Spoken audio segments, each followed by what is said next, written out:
এটা কোন ভগ্নাংশ? অপ্রকৃত ভগ্নাংশ। কেন এটাকে আমরা অপ্রকৃত ভগ্নাংশ বলছি? হ্যাঁ, লব বড় আছে, হর ছোট আছে। বুঝতে পেরেছো? হর ছোট থাকবে, লব বড় থাকবে, তখন সেটাকে আমরা বলবো অপ্রকৃত ভগ্নাংশ। বোঝা গেছে? রাইসুন এদিকে বাবা, আমরা কি করব? মিশ্র ভগ্নাংশে পরিণত করব। অপ্রকৃত ভগ্নাংশকে মিশ্র ভগ্নাংশে পরিণত করব। এই কালারটা থাকবে না চেঞ্জ করব?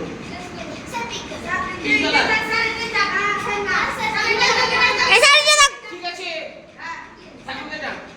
আমরা কি করব? মিশ্র ভগ্নাংশ, এই যে এটা হচ্ছে অপ্রকৃত ভগ্নাংশ, এটাকে মিশ্র ভগ্নাংশে পরিণত করব। আমি কি করলাম? দাগ দিয়ে দিলাম। এখানে 51 ছিল, 51টাকে নামিয়ে দিলাম। এবার 8 এর ঘর নামটা করব 6। 8 কে 8, 8 × 16, 3 × 24, 4 × 32, 5 × 40, 6 × 48, 7 × 56। এখানে 51 আছে, 7 দিয়ে তাহলে যাচ্ছে না, তাহলে 6 দিয়ে, 6 × 8 = 48, 6 × 8 = 48। দেখো এই পর্যন্ত করলাম। এবার আমরা যেভাবে ভাগ করি, বিয়োগ ঠিক করব, কত বেরোবে? 3। এক ভাগ দিয়েছিলাম, তাই তো? একটা রিটার্ন দিতে গেলে এটা হয়ে গেল 5, এখানে 5, 0। বাম সাইডে 0 লেখার দরকার নেই। কত থাকলো? 3। এই 3টাকে আমরা কোথায় চলে আসবো? উপরে। 3 আর এই 8টাকে এখানে নিয়ে চলে আসবো। হয়েছে? এটাকে বলছি আমরা মিশ্র ভগ্নাংশ। ছিল অপ্রকৃত ভগ্নাংশ, করে দিলাম মিশ্র ভগ্নাংশ। তাহলে এটাকে আমরা লিখে দিচ্ছি মিশ্র ভগ্নাংশ। দেখো আরেকটু সোজা ভাবে বোঝাচ্ছি যে আমি অঙ্কটা ঠিক করেছি কিনা। আমরা অঙ্কটা ঠিক করেছি কিনা। এটাকে সব কালার একটু চেঞ্জ করে দিচ্ছি, পিঙ্ক কালারটা দিলাম। 6 × 3 = 8।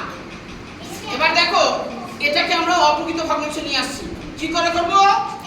এর সাথে এর গুণ, যা বেরোবে তার সাথে উপরের যোগ। বোঝা গেল? 6 × 8 = 48। 38 বলেছিলে? 48 বলেছিলে? 6 × 8 = 48, 48 আর 3 = 51। কত ছিল? 8। দেখো এসেছে কি? তাহলে আমরা অঙ্ক ঠিক করেছি।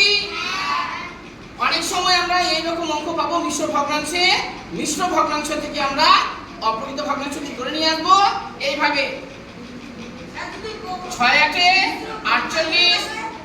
এটার সঙ্গে এটা তো পূর্ণ সংখ্যা, এটার সাথে এটার গুণের সম্পর্ক, এটার সাথে এটা গুণের সম্পর্ক, যা বেরোবে তার সাথে উপরটা যোগের সম্পর্ক। বোঝা গেছে? হ্যাঁ বলো, বুঝতে পারলে না? আমাদের এই অঙ্কটা ছিল অপ্রকৃত ভগ্নাংশ, ছিল আমাদের করতে বলেছিল মিশ্র ভগ্নাংশে। আমরা সেই জন্য কি করলাম? এই পর্যন্ত এনে ছেড়ে দিলাম। এটাকে বলছি আমরা মিশ্র ভগ্নাংশ। আমি তোমাদেরকে এক্সট্রা ভাবে দেখালাম যে আমি বা আমরা অঙ্কটা ঠিক করলাম কিনা। তোমরা বললে তো আমি অঙ্কটা করলাম এভাবে, তাই না?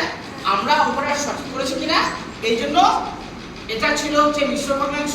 আর মিশ্র ভগ্নাংশ থেকে আমরা অপ্রকৃত ভগ্নাংশে পরিণত করলাম। 51/8 এখানেও একই আছে না? অর্থাৎ আমরা অঙ্কটা সঠিক করতে পেরেছি।